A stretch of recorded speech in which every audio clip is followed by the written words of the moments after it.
Jangan lupa like, komen, dan subscribe channel YouTube TVRI Bengkulu dan nyalakan lonceng notifikasinya.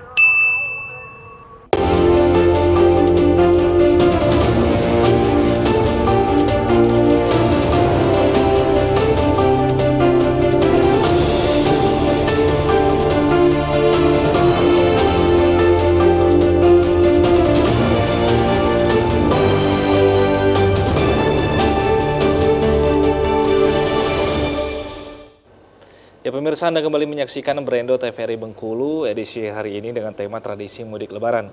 Dan tentunya kita masih bersama dengan kedua narasumber kita, ada Bapak Sinar Manjaya dan juga Bang Febrian.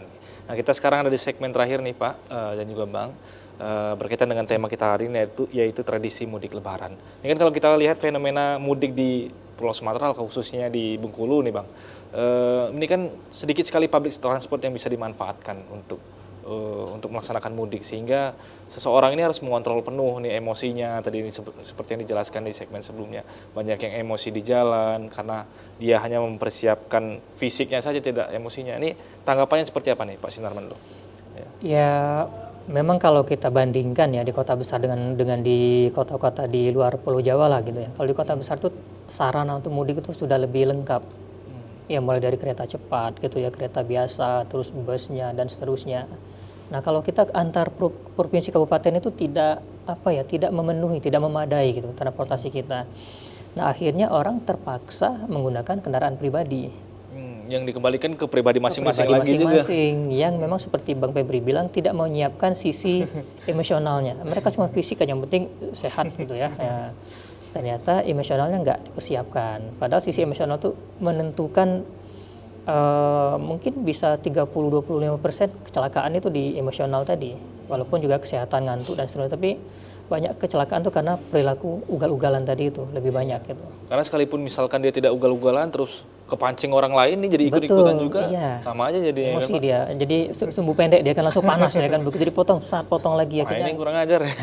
Gitu akhirnya nggak awas lagi terjadi kecelakaan.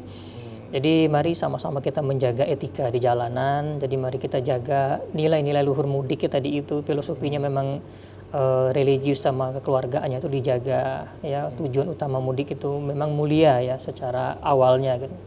Jadi jangan sampai kita berperilaku menyimpang sehingga orang menyalahkan pemudik. Oh pemudik itu sering arogan, pemudik itu begini, pemudik itu misalnya kan cenderung untuk anarkis dan seterusnya. Jadi mari sama-sama menjaga. Padahal niatnya bagus ya. Bagus niatnya gitu. Cuman itu tadi karena terpancing emosi, arogansi yang lain, pengendara merasa jalan itu punya dia gitu. Dia harus wajib didahulukan dengan berbagai atribut yang semi-semi militer seperti dia dengan ini memaksa orang lain harus minggir gitu kan. Itu kan memancing keributan gitu. Jadi orang lain merasa sama-sama berhak gitu kan. Jadi itu kalau kita merasa bahwa hak kita itu sama gitu dan tujuan kita hanya untuk lewat dan pulang mudik, ya kita nggak akan berperilaku yang aneh-aneh. Gitu. Oke, Bang Febri, gimana Bang tanggapannya berkaitan dengan karena ya public transport kita tidak banyak yang bisa dimanfaatkan khususnya di Bengkulu, di Sumatera, di Bang, kembali penggunaan kendaraannya pada pribadi masing-masing ini dan pribadi ini tidak bisa kita kontrol satu persatu. Tanggapannya seperti apa Bang? Ya balik lagi ya, bagaimana kita mempersiapkan diri bukan hanya secara fisik tapi secara mental gitu sebelum kita mudik ya, karena hal ini berkaitan juga dengan orang lain, dimana kita juga bukan cuma kita nih yang menggunakan fasilitas jalan tapi orang lain. Nah hal-hal yang sampaikan Pak Jaya tadi ya benar sekali, kita juga harus menunjukkan bahwa mudik ini merupakan suatu nilai ciri khas kita ya, khususnya di Indonesia, dan ini merupakan ada nilai unsur nilai-nilai leluhurnya ya Pak ya. Dimana kita juga harus menunjukkan, yang kita tunjukkan adalah bahwa Indonesia ini khususnya di momen mudik ini adalah masyarakat yang sosiokulturalnya yang bagus, atau dalam artiannya silaturahminya tinggi ini, sehingga yang kita tunjukkan adalah bagaimana kita bahasanya gotong royong kan gitu ya, apalagi ketika ada suatu hal yang momen besar ya, momen ini yang dianggap momen besar setiap tahunnya yaitu mudik. Dan ini juga momen sakral ya, kita kenal juga dengan momen momen fitrah ya, kemenangan katanya kan, dan juga ini adalah momen saling memaafkan.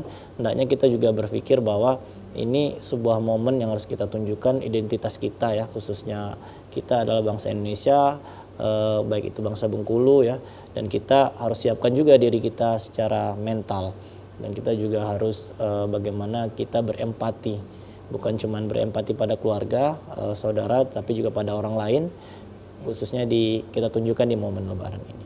Ini momentum dari yang bisa kita manfaatkan itu ya Bang ya. Tadi yang belum sempat kita bahas ya Pak, bahwa mudik Lebaran ini kan hanya dimiliki oleh Indonesia nih Pak. Betul. Tidak dimiliki oleh negara-negara lain di luar sana, bahkan yang punya tradisi mirip-mirip seperti India dan lain sebagainya. Negara-negara lain ini tidak punya tradisi yang sama nih. Harapan ke depannya terkait dengan tradisi ini seperti apa Pak? Baik, sampai saat ini saya belum menemukan literatur bahwa mudik itu juga terjadi di negara lain di belahan dunia manapun. Saya belum ketemu gitu, belum menemukan gitu. Orisinil ya punya kita ya Pak? Iya, yang memang secara masif luar biasa gitu di negara kita, dan seperti di komando gitu, seperti panggilan alam gitu, semuanya harus pulang gitu. Jadi tanpa Dan difasilitasi ya Pak, ada cuti bersama. Iya betul.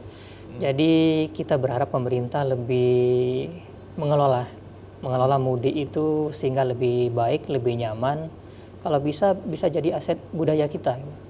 Bagaimana caranya mudik itu bisa sesuatu menjadi event budaya juga, event mungkin bisa mendatangkan turis juga gitu. Bagaimana dikemas orang mudik sambil mungkin ada wisatanya atau seperti apa gitu, sehingga mudik itu nggak jenuh gitu, nggak jalanan terus yang dilihat gitu, hutan, macet dan seterusnya gitu.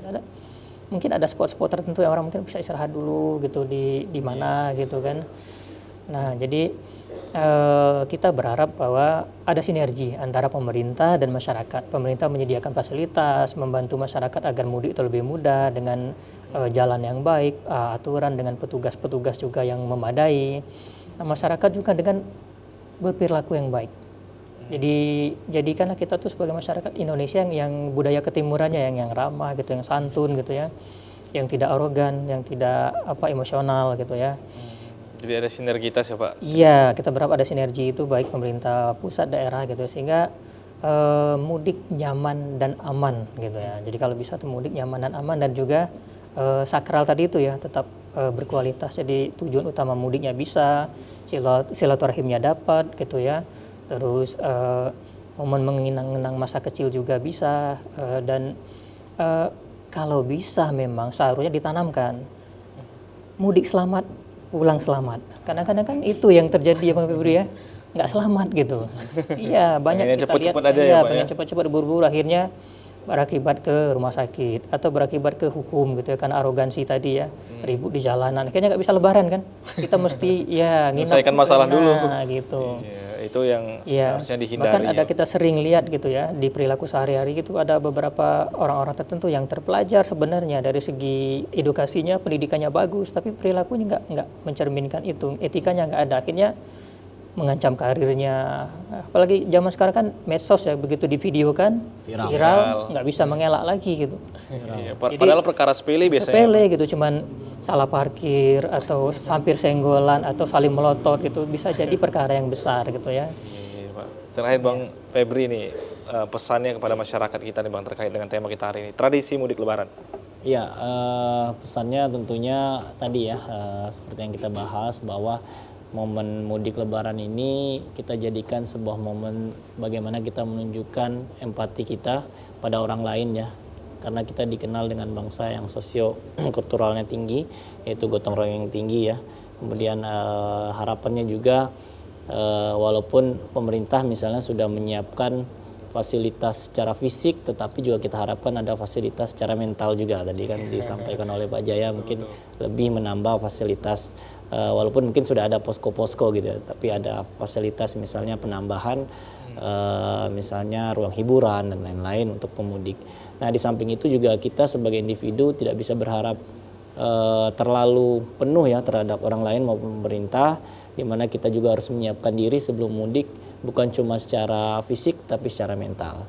Bagaimana kita menyiapkan dan kita bisa memprediksi apa yang akan terjadi ketika kita mau mudik, misalnya jalanan macet, kemudian ada hal-hal yang tidak terduga, dan kita menyiapkan hal-hal juga untuk memperbaiki mental kita ketika mudik tadi, memperbaiki mood. Jadi tidak hanya mempersiapkan diri secara fisik, tapi juga mempersiapkan diri secara mental yang baik, karena kita akan bertemu banyak orang di jalanan. Sekali lagi, Ya, dan tadi jangan lupa pergi selamat, pulang selamat. Jangan Pergi sampai selamat, salah satu pulang selamat. nggak selamat ya repot kita gitu. Kacau gitu ya Pak. Kacau ya. Bisa pergi nggak bisa pulang Nggak nih bisa nanti. pulang gitu. Oke, sekali lagi terima kasih sudah hampir 1 jam kita ngobrol-ngobrol Pak Jaya, Bang Febri berkaitan dengan tema kita hari ini, tradisi mudik lebaran, dan semoga kita berharap para warga masyarakat yang melaksanakan mudik lebaran perginya Bisa, selamat, iya, pulangnya pulangnya juga ya, Pak. selamat gitu ya. Dan menjadi momentum bertemu keluarga dan juga pulang kembali dan menjalankan aktivitas pekerjaan sehari-hari dengan selamat Dengan juga. baik, ya. Dan akhirnya pemirsa, saya Puso Siregar mewakili seluruh kerabat kerja yang bertugas pamit undur diri. Terima kasih atas kebersamaan Anda. Wassalamualaikum warahmatullahi wabarakatuh dan